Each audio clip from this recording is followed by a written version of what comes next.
पालघर से एक हैरान कर देने वाला मामला सामने आया है। पालघर जिले में एक ही परिवार की 3 लोगों की लाश मिली है, वो भी घर के बाहर ताला लगा हुआ था।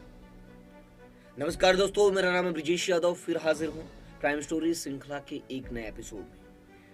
आप लोगों को बता दूं, पालघर जिले की वाड़ा के नेहरूवाली गांव में शुक्रवार को हड़कंप मच गया जब एक ही परिवार के 3 लोगों की लाश घर के अंदर मिली और बाहर से दरवाजा बंद था।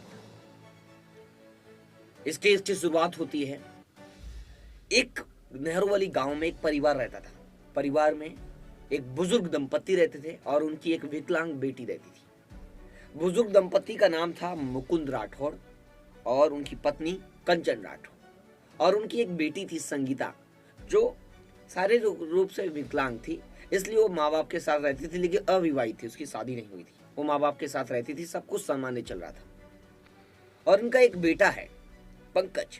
पंकज पालघर जिले के विरार में रहता है, काम धंधा करता है और पैसे माँ बाप को बेचता था और माँ बाप से रोज हालचाल लेता था रात में। लेकिन अचानक 17 अगस्त की रात को उसका फोन नहीं लगता है। यानी जब वो अपने माँ बाप को फोन लगाता है, अपनी बहन को फोन लगाता है, तो फोन का रिस्पॉन्स कोई नहीं देता है, फोन कोई नहीं उठाता है।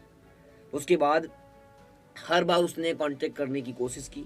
2-3 दिन तक, लगभग 5 से 6 दिन तक उसने संपर्क करने की माँ बाप और अपनी बहन से कोशिश की, लेकिन कोई संपर्क नहीं हो पाया। जब संपर्क नहीं हो पाया तब उसने सोचा कि कुछ ना कुछ गड़बड़ है। माता पिता कहाँ हैं, क्या हाल में है, कुछ पता नहीं है, क्योंकि 19 तारीख को रक्षाबंधन का त्यौहार भी था, 19 अगस्त को, और 17 अगस्त से वो फोन कर रहा है। अपनी बहन को भी फोन किया, लेकिन कुछ अता पता नहीं चल रहा है। फिर उसने क्या किया, कुछ लोगों के साथ तय किया कि मैं अपने गांव वाड़ा जाऊंगा जहां मेरे बाप माँ रहते हैं।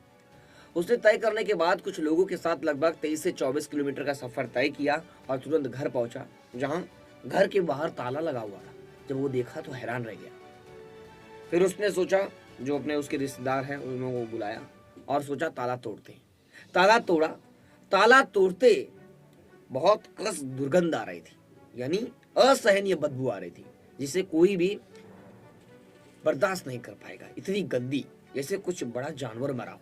लेकिन जानवर भी मरता है तो पता चलता है कि ये किसी जानवर का है, लेकिन वो बहुत ज्यादा गंदी थी बदबू। किसी तरह चेहरे पर मास्क लगाकर रुमाल से आगे बढ़े घर के अंदर और देखे कि जब वो बाथरूम की ओर बढ़ा तो बाथरूम में उसके पिता की बॉडी पड़ी है और पूरी सड़ गल चुकी है, यानी छत उछत लाश वहां पर पड़ी है।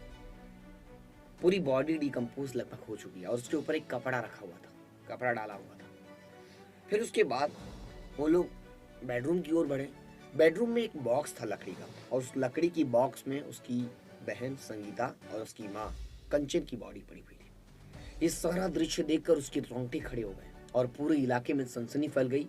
और फिर वहां पर मौजूद लोगों ने पुलिस को इन्फॉर्म किया।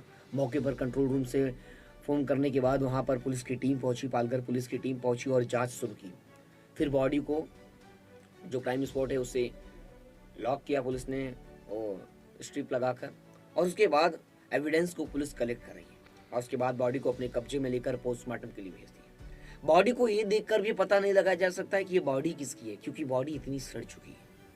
तो कैसे पता चलेगा कि इनकी हत्या हुई है या ये लोग सुसाइड किए हैं। लेकिन माँ और बहन का जो शव है वो बॉक्स, लकड़ी के बॉक्स में मिलना, ये अपने आप में हैरान कर देने वाला था।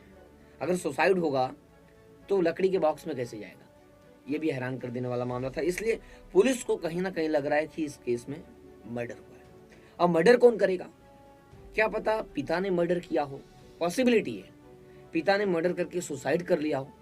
लेकिन पिता अगर सुसाइड करेंगे तो उनके ऊपर कपड़ा कौन डालेगा, उनकी बॉडी के ऊपर, और उसके बाद ये तीनों मिलकर सुसाइड या मर्डर करेंगे, जो भी घर के अंदर करेंगे, तो बाहर से ताला कौन बंद करेगा।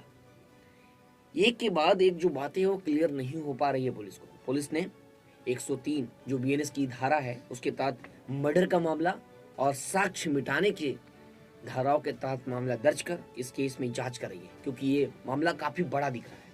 3 लोगों की हत्या, घर के बाहर से ताला बंद, लोगों को पता ही नहीं है कि इस घर में कोई है या नहीं। जब बेटा अपने माँ बाप और अपनी बहन से जब उसका कांटेक्ट नहीं हो पाया तो वो वहाँ घर गया और ये सब मामला सामने आया। अब पुलिस इस केस में जांच कर रही है। अब देखना होगा कि इस केस में क्या नया एंगल और क्या नया मोड़ देखने को मिलता है और पूरी कहानी क्या होगी। तो हमारे साथ लगातार बनिए, देखते रहिए हमारे साथ मेट्रो सिटी समाचार।